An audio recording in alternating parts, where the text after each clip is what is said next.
So my name is Alvie Griffith. I'll be teaching the class today, which is Drainage for Plans Preparation, and we'll go ahead and get started. As mentioned previously, there's no real design done in this class. We're simulating as if we've been, worst case, given a list of drainage structures and pipes, maybe even on a spreadsheet, and we need to get that information into GEOPAK Drainage, at least enough pieces in there that we can go ahead and use the GEOPAK Drainage tools to put these drainage structures and pipes on plan sheets, profile sheets, and cross sections.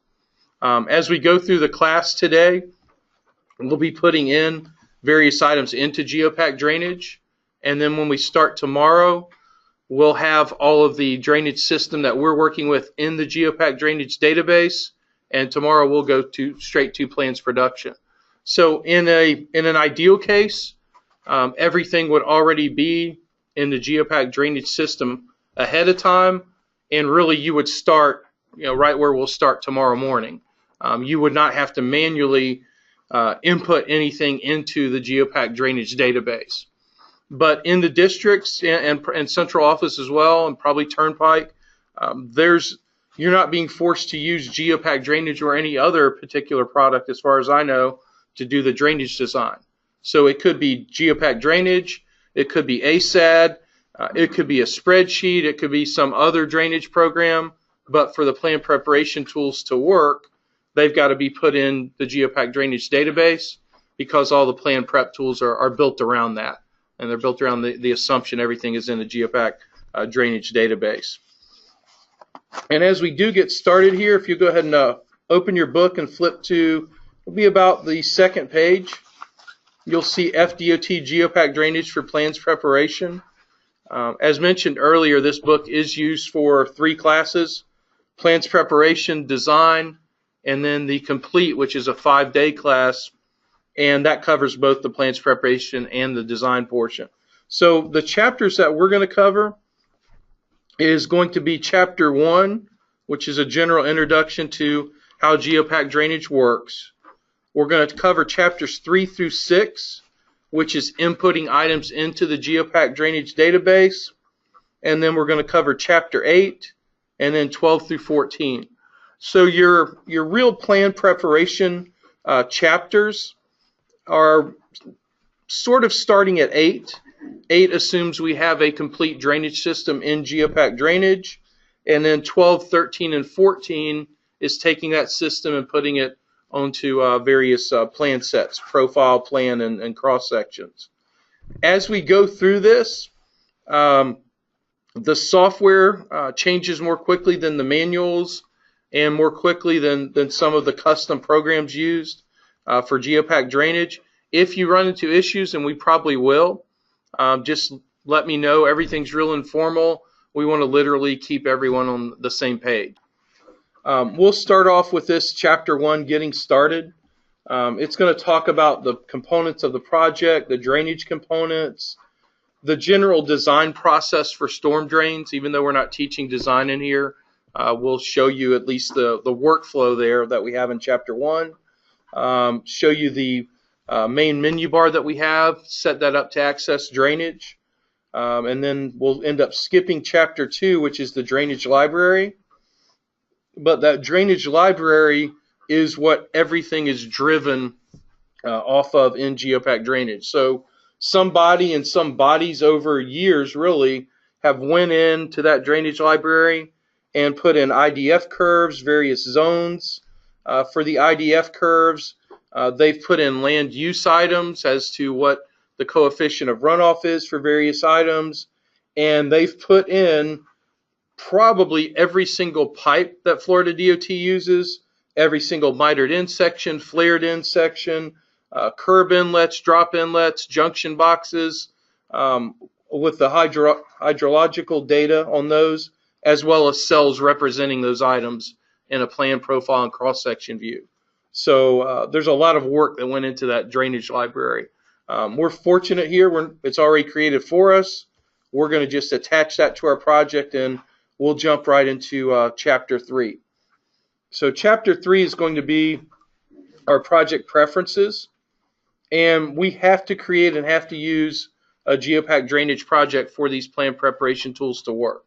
So we will have to go through a lot of the steps here in chapters 3, 4, 5, and 6, just as if we are doing the design, or at least enough to fill out items so they'll be good enough to work for plan production. Once we get through chapter 6, we'll skip 7, which is the drainage profiles, and then we'll start out here at 8, which is the navigator and global editor. That is, how many people have used just regular GEOPAK before? Kogo Navigator? That navigator there is equivalent to the coordinate geometry navigator. That was your window into the GPK file. This navigator and global editor, that's your window into the GEOPAK drainage file. It has a .gdf extension.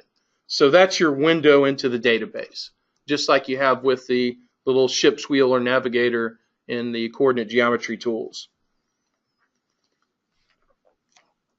So the tools we'll see in Chapter 8 let us navigate and just see what's in the database. It's also going to let us edit items in the database as needed if we are doing and going through the design process. And then at that point, we'll go to Chapter 12, which is where the plan preparation starts. That will have a tool that lets us renumber our drainage nodes or inlets so that they are numbered in station order along the main line of the roadway. That'll have a little bit of plan view labeling the various drainage structures and pipes. And at the end of that chapter, we'll hopefully be able to draw some drainage structures into a roadway profile. Now that part worked really well in the class last week. There were a couple of files that I noticed were missing. So when we hit chapter 12, we'll be able to head off the few issues we ran into last week. I have some files that I can hand out that will let us all be updated. Chapter 13 is about getting automated quantities for your drainage structures and your pipes. It's also about placing those on some of your drainage structure sheet. And then 14, that's the most iffy as far as everything working correctly. But that's going to be putting drainage structures on some cross sections.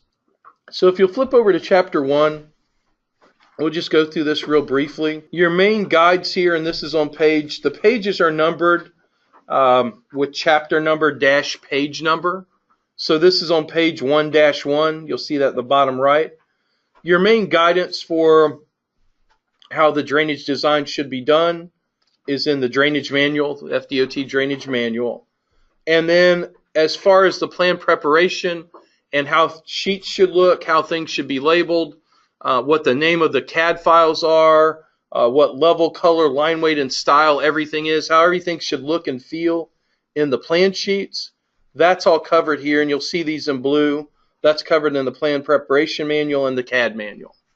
So those are your three primary references: drainage manual, plans prep manual, and the CAD manual. But if you look at project components, you'll see the main file is the GEOPAK drainage file.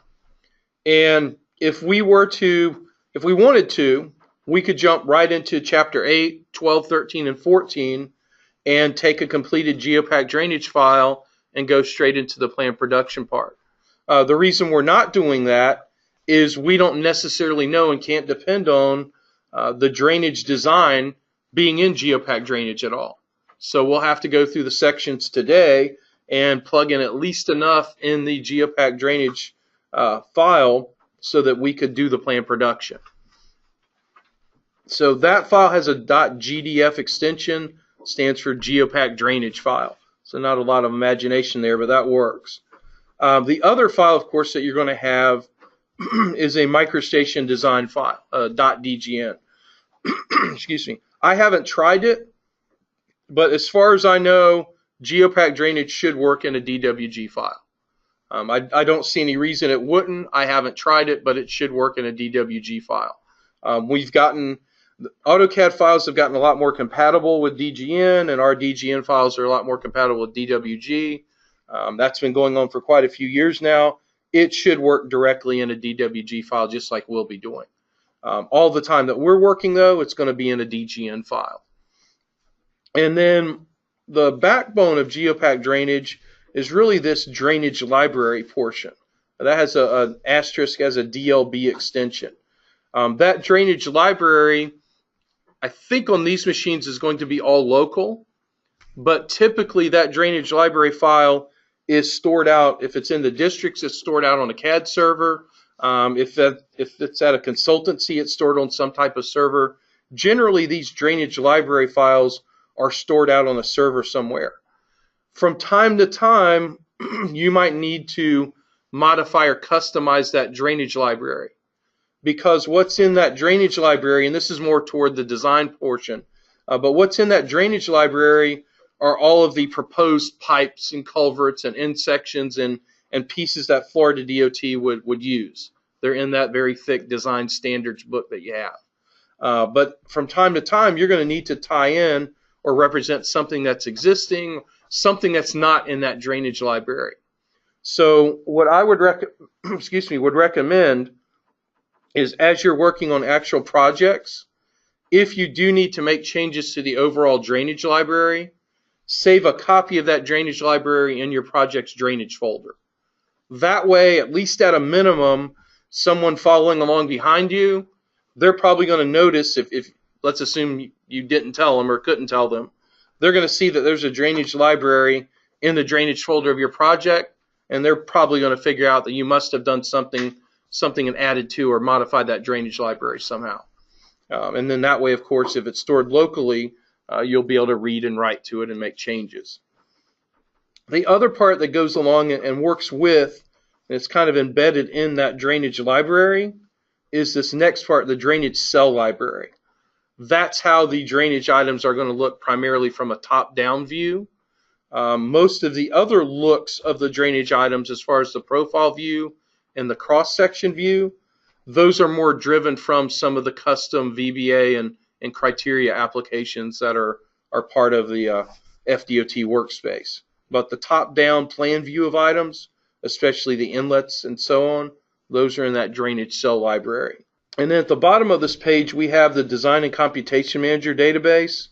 If you've done any GEOPAK at all for any time in the last 25 years, you've probably done something with the Design and Computation Manager database. That is the primary item that is going to control our CAD symbology. That's going to control the level, the color, the line weight, and the style of items.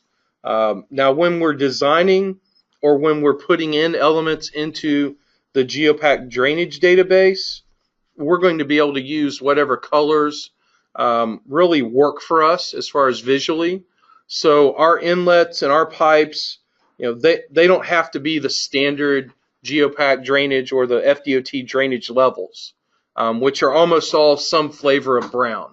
Light brown to dark brown is about the color coding that you get in the drainage file. So we'll be able to work with whatever colors that really work for us as we're designing or as we're putting elements into the GEOPAK drainage database. And then when we're ready for the planned production and the quantities, we'll update those items to reflect the proper FDOT CAD standards. Almost wish in many cases previously that we had something like that when you were doing GEOPAK road design. Maybe you could have just designed with whatever colors and levels worked well for you and then update those items with just a couple of clicks of a button. But that was never there, but it is there in the drainage tools. If you flip over to 1-3, you'll see this also does depend on the geometry database, which I think everyone's familiar with that. That's our GPK file. Since we are now in the roadway portion doing modeling, one of the good things about the modeling process is the way it is in SS4 is, even though you're designing alignments and profiles in open roads, you're modeling those alignments and profiles, for planned production, they still have to go back to the GPK file. So all the planned production tools are the old tools that you're really, really used to if you're doing the roadway design. The good part about that is alignments and profiles eventually still end up in the old GPK format. So they should be available for us as we're doing the GEOPAK drainage. And then the last little bullet point here is the criteria files. There are custom criteria files, there's custom VBA applications, and typically that's what is used to draw the drainage items into the profile and the cross-section view, mostly the cross-section view. And then you'll see a little screenshot, and this one's always bothered me because the whole top part's missing. The top part is meant to be the GEOPAK drainage, or meant to be GEOPAK drainage, or maybe really your DGN file. So that top part, there should be a bucket there that probably says DGN or MicroStation DGN or DWG, whatever you happen to be using. But the way it works, if you imagine that DGN file or your CAD file up at the top there, that's communicating back and forth with the drainage project file. That's your GDF file here on the left-hand side. And inside of that GDF file, we have the project preferences, we have our project design feature, and we have the GPK file. And then on your right-hand side, that DGN that we're imagining at the top there is talking back and forth to the drainage library file. That's where all your rainfall parameters are, where your land use symbology is, where your inlets are stored, or we typically call them nodes in GEOPAK drainage. And then off to the left of that drainage library, you can see where it's referencing the cell library to draw the inlets and the nodes. And then it's also referencing here at the bottom this DNC Manager database. So if you imagine or sketch you in a little DGN file up there at the top, that would make a complete picture there.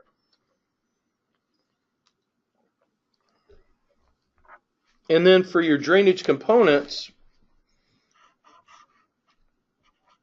I'm supposed to call the inlets nodes. So I'll probably call them inlets half the time, nodes half the time.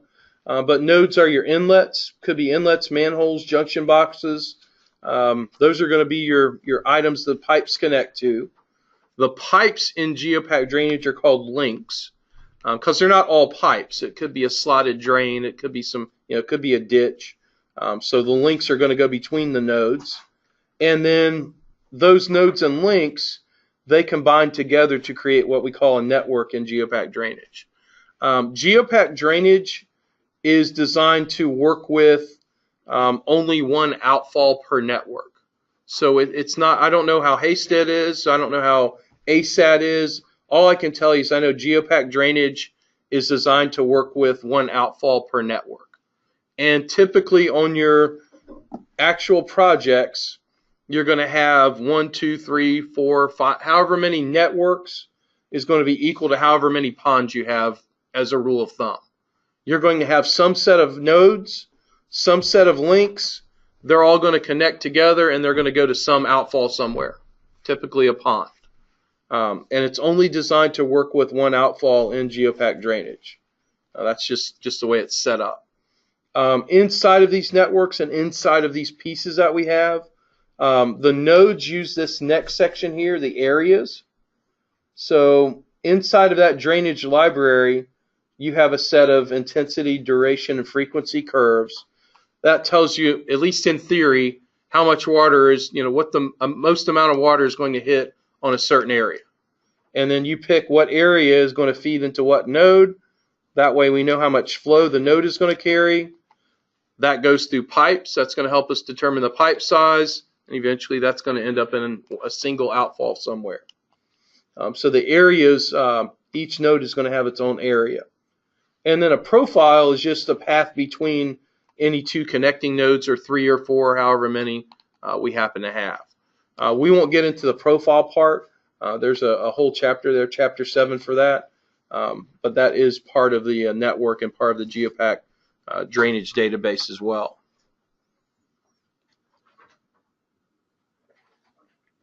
And then at the top of 1-4, you'll see this general design process for storm drains.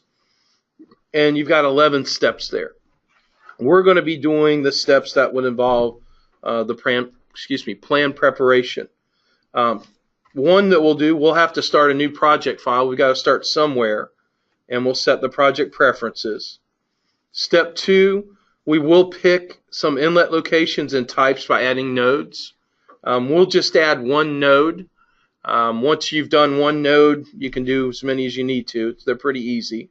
The nodes, when you are designing, will be assigned an area. So they'll actually have a graphical area assigned to them. That's going to determine how much flow is going to hit that node.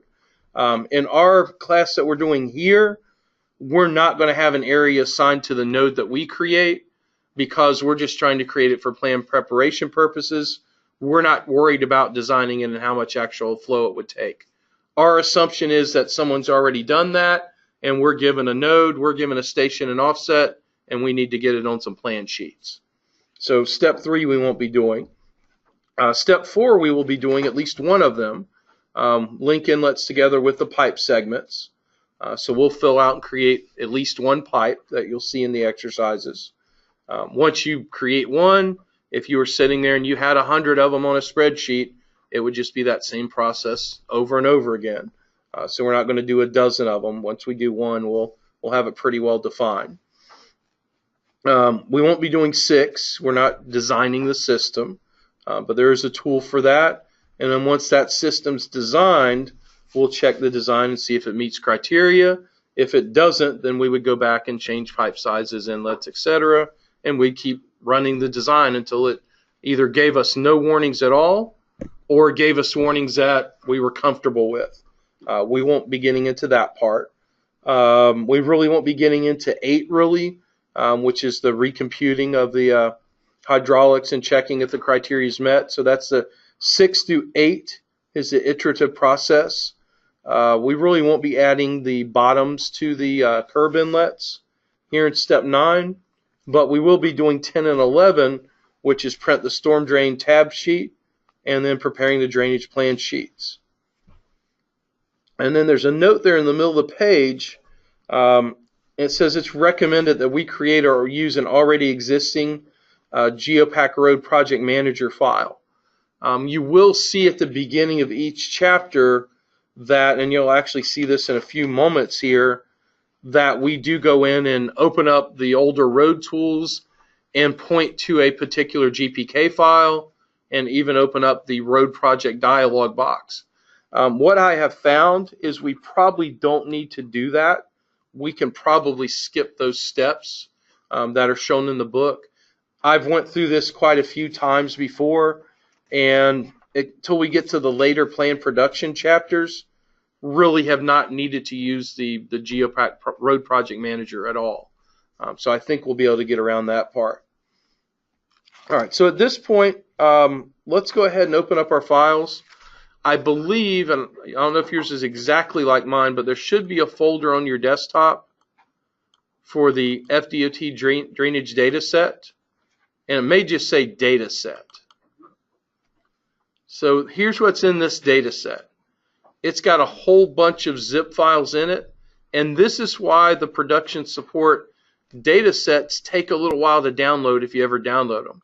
This data set's about 1 gigabyte in size, and the reason is each one of these 19 chapters, 20 if you count the complete one, has the whole entire project in it.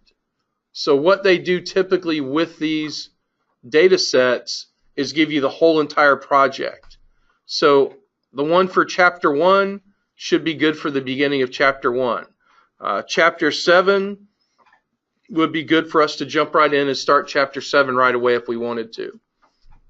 So what I would recommend, and this window seems to be a little bit finicky from time to time, what I would recommend is, and it should be set up this way on your machine, does everyone have a C drive and then an E projects folder?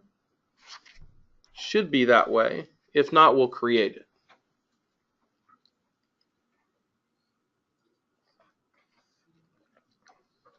So I'm looking at the C drive,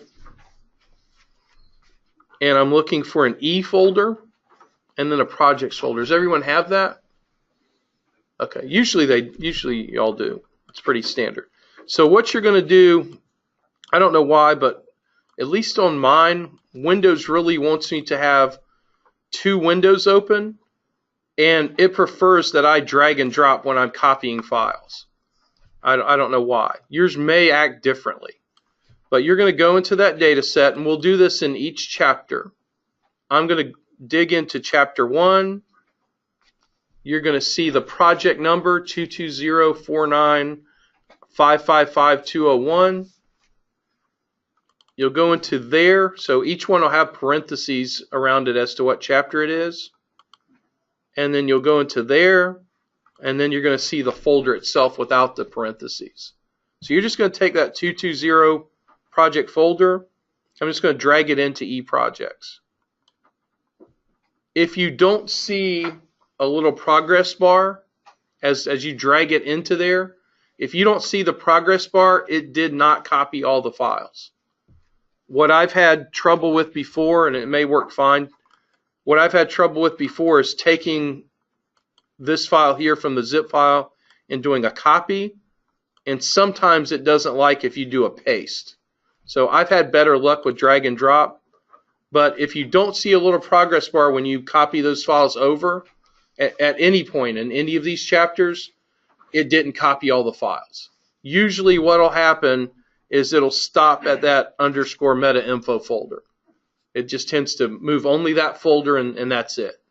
So if you want to be sure that it did copy the files, generally if you just open up the 220 folder, you should see all the typical DOT folder structure. And then down at the bottom, you would see this SR61 drainage.prj. The main indicator, the thing that we depended on last week to know that our files were copied, is if you saw the little progress bar, then the files typically were copied and we had everything that we needed.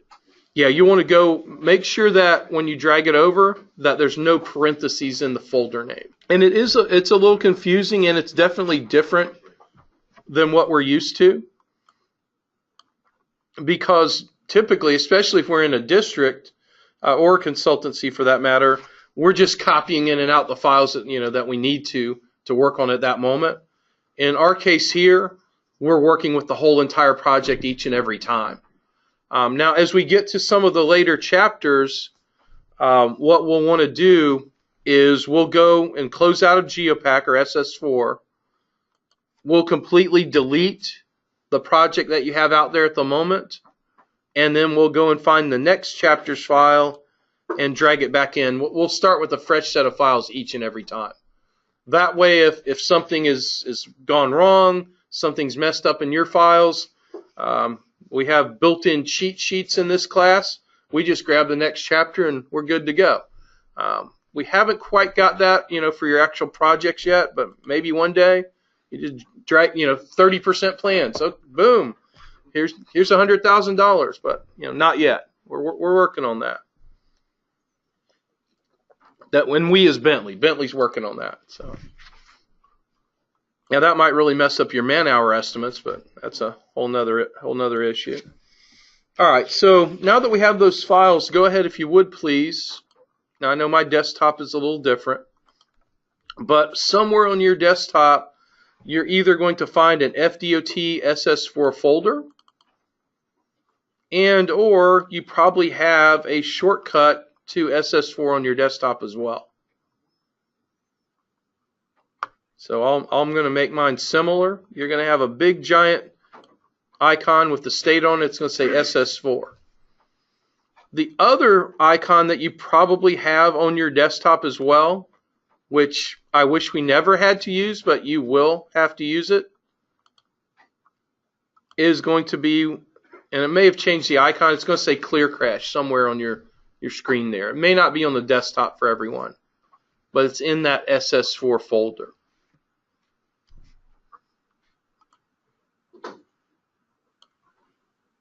I may have a little different version of SS4 for FDOT than y'all have.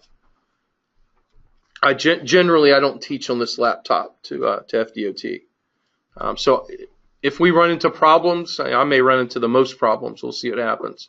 What Clear Crash does is it shuts down any and all copies of GEOPAK, Power GEOPAK, and GEOPAK that's out there and running. So if you do run into a situation where it's just locked up, you can't do anything, and you need to bail out, run Clear Crash, and that'll go ahead and shut everything down, and then restart SS4. If it just crashes and completely kicks you out, before you go back in, run clear crash. Because what will happen is you'll end up with 2, 3, and 4 copies of Power GEOPAK running in the background, and that's just going to eventually lead to another crash. All right, so main icons you're going to need is SS4 and clear crash. Maybe you won't need clear crash at all. We'll see. So go ahead and open up SS4. What that does, and that's always how you want to get into drawings for Florida DOT, what that's going to do is load up the FDOT workspace. That's going to give you all of the Florida DOT settings and standards, and it's also going to give you the DOT menu bar that we'll see here in just a moment.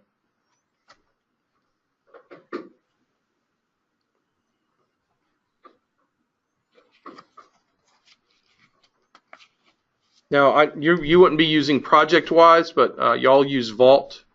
You may see a Vault dialog or something come up as you try and get started, and that's fine. And what you'll want to do is we're just going to browse out to wherever you put the project, which should be eProjects 220 for everyone. And you're going to go into your drainage folder, and you'll open up, you can just open up the existing drainage for now. We'll end up creating a new file in a few moments here.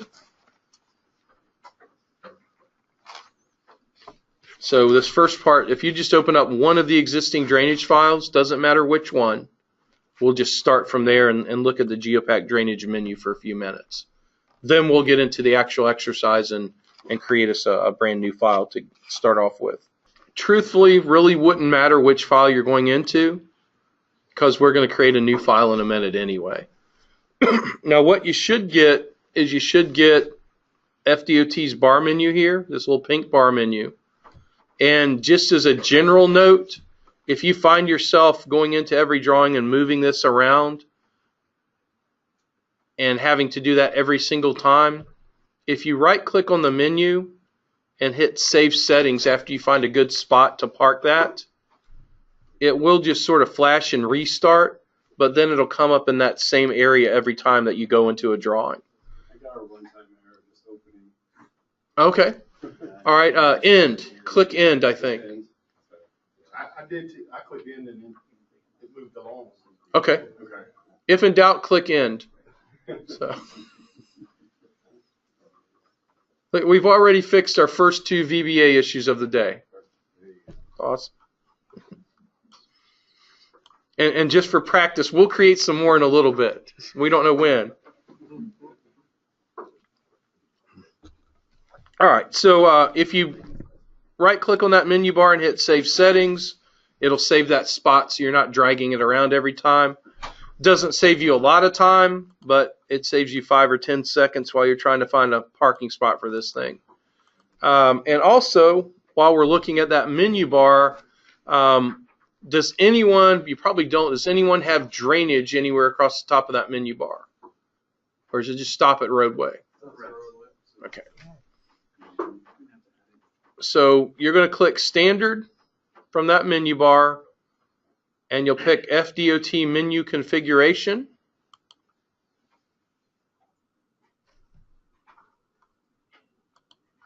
Mine doesn't like it, but that's okay. You'll get a dialog box that comes up. You're going to toggle on the standard menu, and you can keep roadway in there if you'd like to, but you'll want to check on drainage. So you want to go ahead and check on drainage.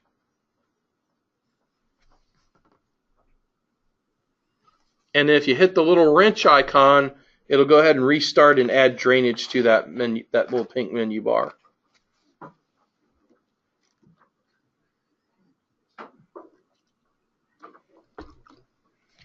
Did that work for everyone, hopefully? We'll see. I can't even get there. I'll probably have to install something on here. The VBA is not working well on this computer. So like I said, if any of them have issues, it'll be this one, but we'll get around them. Now when you hit the wrench icon, I'm pretty sure it will close supposed to close and then restart and point right back to that drawing. It may just close and may not restart for you. So if it doesn't restart, just go ahead and restart SS4, and you can just go right back into the existing drainage drawing. That should be perfectly fine. All right, so if you look here on 1.4, we'll go ahead and open up the GEOPAK drainage, the main menu bar. That is separate from this pink menu bar. And we're going to do that. There's a couple of ways you can do it. You can do it the older way, which is under the GEOPAK menu. And you'd pick GEOPAK drainage and then drainage. That's going to open up GEOPAK drainage. But there's also an FDOT task over on the left-hand side that you should be able to use. So under the task menu, you should find an FDOT plans development task or workflow task. And then underneath there, there's a drainage plans task. And the link to GEOPAK drainage is the very first icon there. It's going to say Open GEOPAK Drainage. And what that'll do is that's going to give you the same exact behavior as if I went here to GEOPAK Drainage and then hit Drainage. We'll just open up the same exact menu bar. The only thing that you might need the older pull down for is under GEOPAK Drainage. There's also a shortcut to the help file from there. So if you want more info about any particular command and so on, you're probably going to have to open up that help file. F1 probably will not cut it on most of these commands that we have. F1 is probably going to go out to the Open Roads help file in the FDOT workspace. It's not going to go to the GEOPAK drainage help file. So you might need the older pull down here. It's under GEOPAK drainage and then help. And of course you can search through there, and it works like any other help file.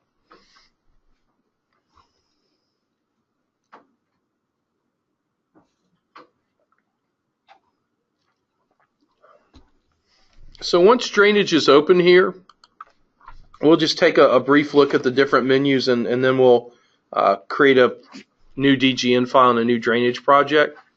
So once it's open, you can tell across the top of this, it says drainage and it says untitled. So that's your easiest, quickest indicator that you don't have an active GEOPAK drainage project open. And it does not automatically reopen whatever the last drainage project was that you used. We'll have to go to project and then open it each time. This toolbar here is dockable. I wouldn't recommend docking it, because when you dock it, then you lose the top of that menu bar, and you can't really tell whether or not you're in a project or not at that point. So if I'm in the middle of a project and something breaks and it happens to kick me out of the project, if this is docked, I'm not going to be able to notice that real easily. If it's undocked, I can see right across the top whether or not I'm in a project and whether or not it has an active network. This also, when you open up GEOPAK drainage, it also adds a drainage menu pull down up in the main menu here, and it has all the same exact pull downs that that toolbar does. Same exact commands, takes you the same exact place. Most people don't tend to use the menu. The books hardly ever show that menu from this main pull down. Usually it's going to be the menu bar here that you have that's shown in the books. And I think that's what most people tend to use. Just as a side note, as you're looking at this manual and a lot of the other manuals, the older setup did not use Power GEOPAK. So there used to be an applications menu. Applications and then GEOPAK and then GEOPAK drainage. And if you're working in a consultant office, you may not be using Power GEOPAK. So you may be using MicroStation with GEOPAK on top of it. It may have the applications menu up here, and then it drops down into applications GEOPAK and whatever application you're working with. Power GEOPAK doesn't have the applications. It just goes straight to GEOPAK. Real minor difference, but most of the manuals still assume the MicroStation with GEOPAK on top of it set up.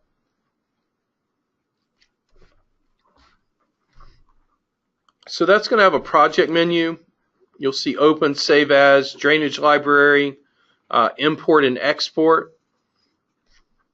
And as another side note, if you happen to be using some of our new ASU and SUDA tools, you can take a drainage design from the newer modeling tools and import it into GEOPAK Drainage.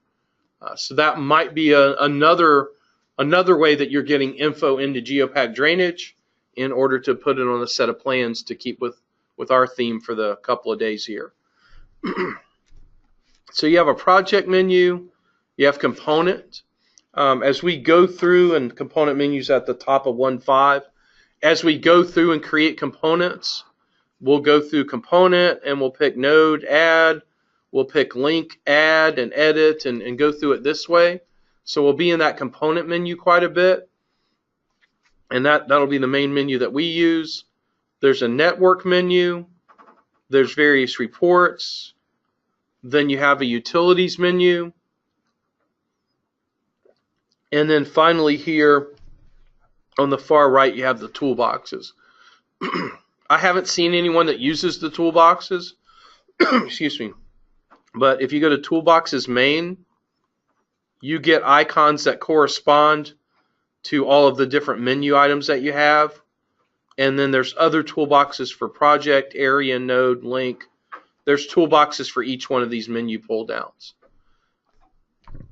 I don't know too many people that use them at all, primarily because when we teach this, we're generally teaching it off of this menu, and that's just tends to be what you started out on and stick with.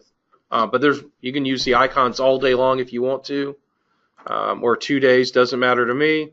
If you hover over any of the icons, it will tell you what the icon is for. So it kind of helps you memorize them as you go along. If there's anything underneath an icon, there is a little tiny arrow, and if you left click, it'll go ahead and bring up the other commands that are underneath those. All right, so if you look at the top of 1-6, there are some VBA applications. They are going to show up underneath this FDOT menu bar.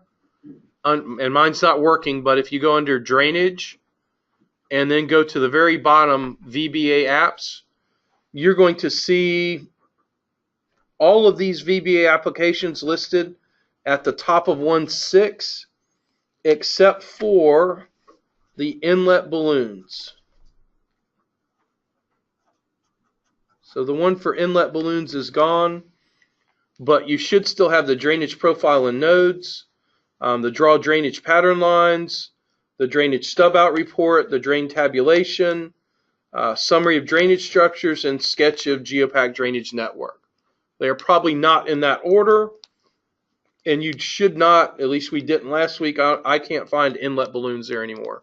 That one's just gone away, and it's handled with the plan production tools.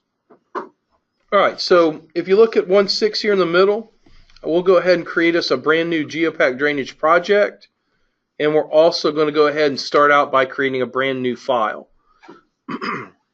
So there's two ways we could create this new file. One way is there is a shortcut in the FDOT SS4 folder for creating files. It's called Create Files. You probably won't use that one very often, because if you look up at your pink menu bar, right under Actions is the same command, Create Files. Most of the time you're sitting in GEOPAK or MicroStation and it's up and running anyway. So you're going to have this pink menu bar. You'll go to Actions and then Create Files. That's what we'll do. Excuse me. So we're going to pick on Create Files. I think this will seem real familiar to everyone. It probably does not have any of your initial project information filled out though. So when you go up to the pink menu bar and you click Actions, Create Files, is most of that dialog initially blank? All of it. All of it, okay. So what you'll do is on the right hand side, that part will be lit up. It'll say Project Settings. Click on Project Settings. you'll get another little dialog that will come up, and you're going to pick Select Active Project. You'll get another dialog that will come up, and then on the right-hand side, you're going to pick Browse. Excuse me. And you only want to browse into the top of the 2204955 project. You don't want to go into roadway, and you don't want to go into drainage. So when you're setting up this tool to work initially, you're not going to pick the discipline that you're working in. You're just going to go into the top of this 220 project. And you'll click Select. That's going to take you back to the Select Active Project dialog. From there, you'll click OK. That's going to take you back to Project Settings. From there, you'll click OK. And that should light up the project and the workspace. And then what you're going to do now is you're going to pick the control file from the pull down. You're going to pick the roadway.ctl file. Even though we're doing drainage, the drainage file types are in the roadway control file. So you'll pick roadway, and then that's going to light up this file group, and it'll point to construction design files. And if you hit that pull down, this controls what file types show up in the middle of that dialog. So if I hit that pull down there, I can pick drainage design files, and all of the different drainage files that I would probably create are going to be listed there in the middle of the dialog. There's quicker ways to create files, maybe easier ways to create files. This one's going to be the most bulletproof way to create files. As long as we pick the correct project and we pick the correct file type to create, it should give us the correct seed file. It's going to put it in the correct project. It's going to put it in the right folder in that project, and it's going to have the correct, CAD file name that it needs to have. It also won't accidentally overwrite any files that are already out there. So the type of file that we want to create is going to be drainage structures proposed. It'll look a little different than the book. They have on the left now, they have what type of file it is in brackets. It's going to be about halfway down your list. It's going to say DRPRRD, structures proposed. You'll click on that, and you're going to click Create. If your speakers are on, the computer is going to beep, and it's going to say File successfully created, and it's going to tell you what folder it's been created in. If you'll click OK, you may or may not be able to hit Open File to open the file. Sometimes that open file will work, sometimes it may not. So if you can try Open File, if it doesn't work, that's fine. You'll just click OK at the bottom of that dialog box, and you can just open that file manually. So we'll just go out here and do File Open, and then we're going to open up the DRPRRD01 file.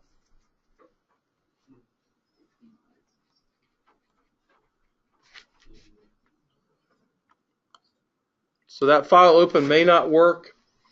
As long as it creates the file, that's the main thing that we're using it for. And then we'll open up that DRPRRD file. And that's where we'll spend most of our time. As we go into each chapter, we'll open up the DRPRRD file, we'll open up the drainage project, and we'll do whatever the steps are in that particular chapter. Just for fun in District 4, they tend to use a G projects folder. So all of their machines had an E projects and a G projects, and we had files all over the place, but we got it to work. All right, so you'll open that file. Nothing special about it. I'll go ahead and reopen that file.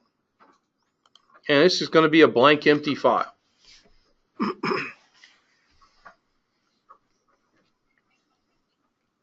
And as far as GEOPAK drainage is concerned, it really doesn't seem to know or think about what particular file you're in. It's just going to draw and operate in whatever file you happen to have open. And most of the time in drainage, that's going to be the DRPRRD01 file. You'll see that most everything we're going to do, at least today for sure, we're probably sitting in this same exact file. And then if you have not already, over here on page 1.8, we're going to go ahead and open up GEOPAK Drainage, and we'll make us a brand new GEOPAK Drainage project. So since this book is used for design and plan preparation, a lot of the steps are going to be in common. So whether we're designing or whether we're just putting in elements that came off of a spreadsheet, we've got to have a GEOPAK drainage project to hold those items. So what you'll do is you'll go over to, if we start at the top of the main task menu, you'll start at task. You're going to go into FDOT plans development. And then you'll see a whole bunch of sections here. And you're going to open up drainage plans. And you'll click the first icon in drainage plans, which says open GEOPAK drainage. And that, if you haven't already, that's going to open up and let you access that menu bar there. And then from there, and I am getting this from page 1.8 if you're following along. Once we have that open, we're going to go ahead and we'll create a brand new drainage project. So we're going to pick project and pick open, or excuse me, project new. I was getting ahead. And then this should go into the same folder that you're currently working in, but check it. It should try and go into CE projects 220 and then drainage. If it doesn't, browse to that, but it should. And then we're just going to call this guy SR61, and it's going to add the GDF extension. That's for GEOPAK drainage files. And then you'll just go ahead, even though it says we're creating a new one, the button down here will say open. You'll click open. Oh, maybe because I hit new. Yeah, it should say save. Weird. I don't think I clicked on open. I don't know. In any case, file new. You'll call it SR61. Yeah, it should say save. And I'll just replace the empty one I had out there. You should be able to tell if it worked or not, because it's when it creates it. It should now say drainage across the top of your menu here, and it should see SR61.GDF. Of course, there's no active network yet. All right, there we go. All right, so we're started again here. So if you look at Chapter 2, we're not going to do anything with Chapter 2, but as you flip through there, these are all the different items that have been set up ahead of time, excuse me, for the design purposes. So we'll take a brief look at them. I'll show you where it's at. I'll show you how you could edit and save the drainage library locally if you needed to, just so that you have kind of a little bit of a feel for it. So I'm going to reopen GEOPAK drainage here just briefly. You don't have to do that in just literally a minute or two. We're going to end up closing out of SS4, getting the files for Chapter 3 and picking it up from there. But this drainage library, when I go to Project and then Drainage Library, if I'm in the FDOT workspace, which I am, this is going to load up the rainfall zones for Florida DOT. Typically, there's more than one zone per district. I'm sure there is a map in the drainage handbook that shows you what zones are where in particular districts. So those have all been built. If you needed to create your own IDF curves here, you could click this first little piece of paper icon and you can make your own curves if you need to. You can click an existing one, and then you can click the second icon, and then that would either let you edit that particular one, or maybe you could copy it and reuse it. There should be, yeah, there's a copy here. So if you had a zone that was close, maybe we're tweaking zone 7, I can click copy. It'll make a copy of that library item, and then I could work on that copy if this drainage library is local. So one of the things that you'll see that happens by default, not on these machines, but in your district or in your consultant office, is this usually is going to point out to a CAD server somewhere that should be read-only. So if you do need to make changes to your drainage library, you would do a file save as, and you'd save it locally in your drainage folder. And then that way, if someone follows behind you, you can let them know, hey, I've made some changes to that drainage library. I had to include some corrugated metal pipes because there's some existing items we're tying into, or whatever those changes might be. So you can save that locally, and then you can make changes to this as needed. So it has the rainfall zones in it. It also has this land use here.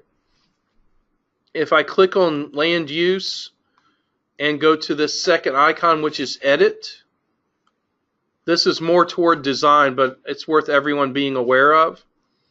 If you have shapes that are drawn representing your drainage areas in a file, this will automatically pick up the level and assign the runoff coefficient to the shape that has the level grass, or has the level of building, or has the level of pavement. So what you generally have is you'll have an overall drainage area shape, and then you might have grass area, pavement area, and other areas inside of that shape. This will pick it up and do automatic delineation.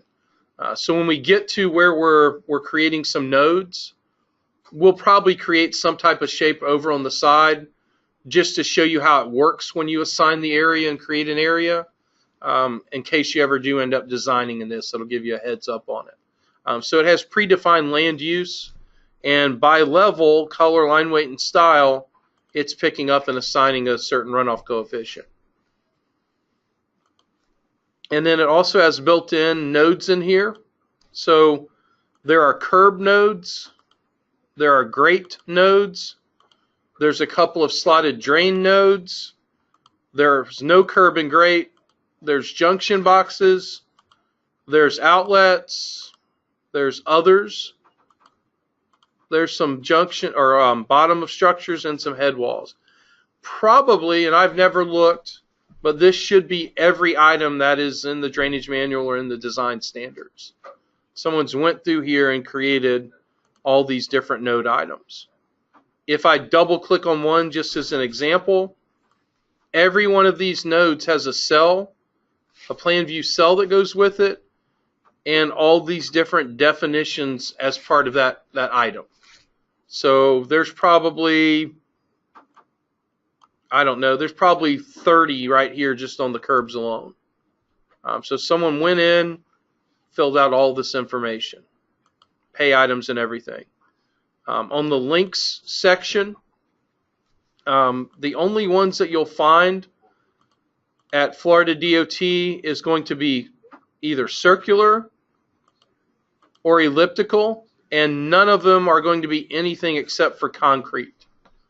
So this is where you might need to edit if you're doing design or representing a design someone else did, because maybe they're tying into an existing, or maybe they used a corrugated metal pipe. This is where you might need to edit and update your drainage library. But you'll see here, if I set this to circular, set my material to concrete, it has everything from a 12-inch pipe in there up to a 180-inch pipe. Set it to elliptical and set it to concrete, everything from 12 by 18 on up to 116 by 180.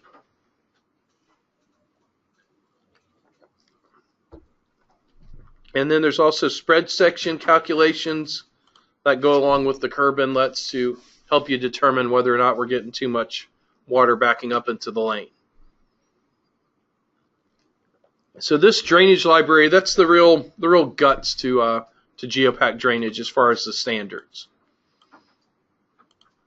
So that's just a real quick review of Chapter 2. In Chapter 2, they end up looking at the rainfall data that we took a brief look at on page 2.7, and then they look at the land use on 2.8. and the spread sections on 2.9. So they don't make any changes to the drainage library in the exercises for Chapter 2, and typically you're not going to make changes to that drainage library. But if you need to, make sure you do a save as and put it locally so you can read and write to it. A lot of these tools, even though they're going out and looking at something or looking at a file that's read-only, they'll let you save and modify things, and it'll even show up in the dialog box. It'll even let you click save, but once you're out of that dialog box, that file's read-only. Nothing really got saved out there. So if you're making changes to any of these standards, do yourself and anyone coming behind you a favor, do a save as, and in the case of drainage, throw it in the drainage folder. All right, so that's just a real brief overview of that drainage library. We'll go ahead now into Chapter 3 and look at the project preferences. So you're going to close out of SS4 is to go into your e-projects folder. Just delete that whole 220 folder and then extract the one for whatever the next chapter is. In this case, that's going to be Chapter 3. I just found that's the easiest, cleanest way to go about it. So I've deleted, and that's one of the reasons I got out of SS4. I deleted that whole 220 folder under eProjects, and then I'm going to go into Chapter 3. Make sure you go in far enough so there's no parentheses in the folder.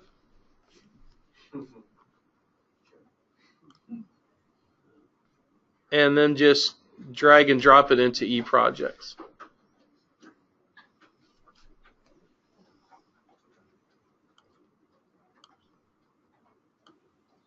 I make all the same mistakes that y'all will run into in the class and more. I've just gotten really quick at covering them up. Except now I'm caught. Now they're recording me, so oh well. Yeah, it won't be the first time I've been recorded making mistakes. It won't be the last.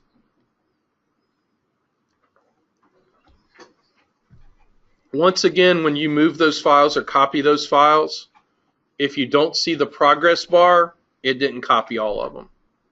There's enough files there, you should see a little bit of a progress bar. All right, so starting on Chapter 3, we will go ahead and restart and get into our DRPRRD. And we're going to set up all the different options that we need here, actually starting on page 317.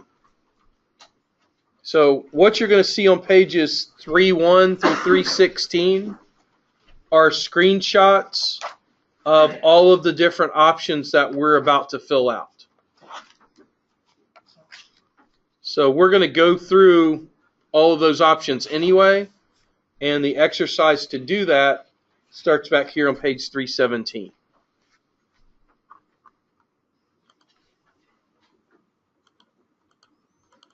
So we're reopening SS4, and we'll just go right back into the DRPRRD file.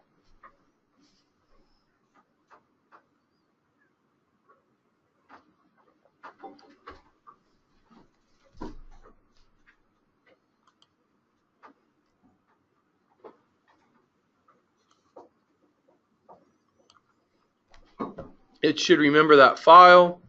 The reason you want to go through SS4's icon every time is that gives you the correct user in the interface. You don't want to double click on DGN files in a folder. You always want to try and use this SS4 icon. That way you should get all the correct DOT standards. So we're opening up the DRPRRD01 file, and then that'll go ahead and put us back into that file.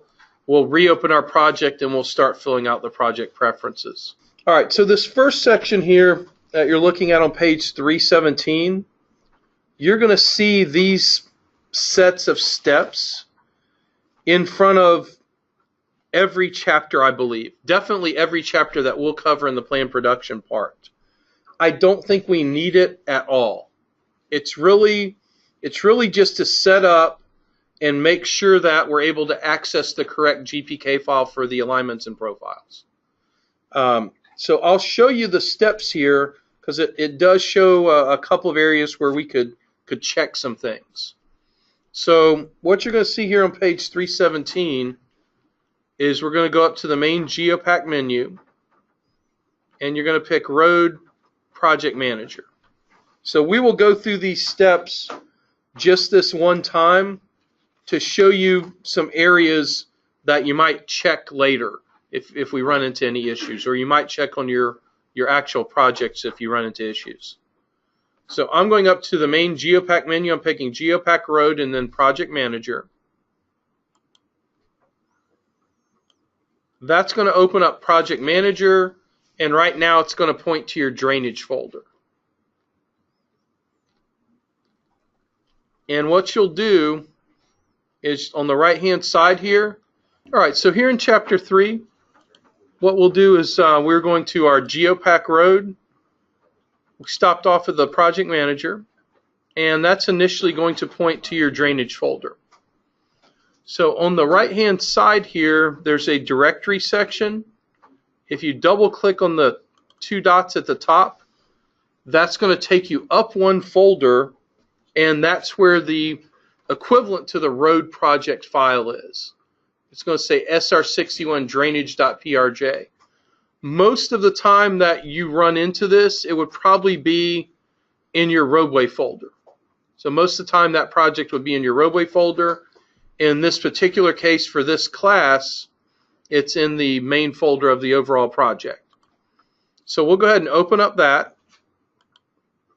You're probably going to get a message, or you may get a message saying unable to access feature database. That's talking about the survey features. If you do get that message, that's fine. Just click OK. And then that should take you here to allow you to pick the users. And the only user that should show up there is student. So you go ahead and pick student, click OK, and that's going to take you to this giant road project dialog box, just like you'd see over here on the right hand side of the screen. So the reason that they're doing this here on these couple of pages here, 317 and 318, is they're wanting us to be able to pick up this job 00 GPK file so we can use it along with GEOPAK drainage. I don't think we'll have to do that at all. I think we'll be fine when we go into the other chapters skipping over this part. But you'll see this piece in each of the other chapters. We really won't need it, if I recall correctly, until we get into chapter 14, where we need to run the old proposed cross sections tool in order to get the drainage structures on our cross sections. So you can actually just close out of this. You can cancel out of Project Manager.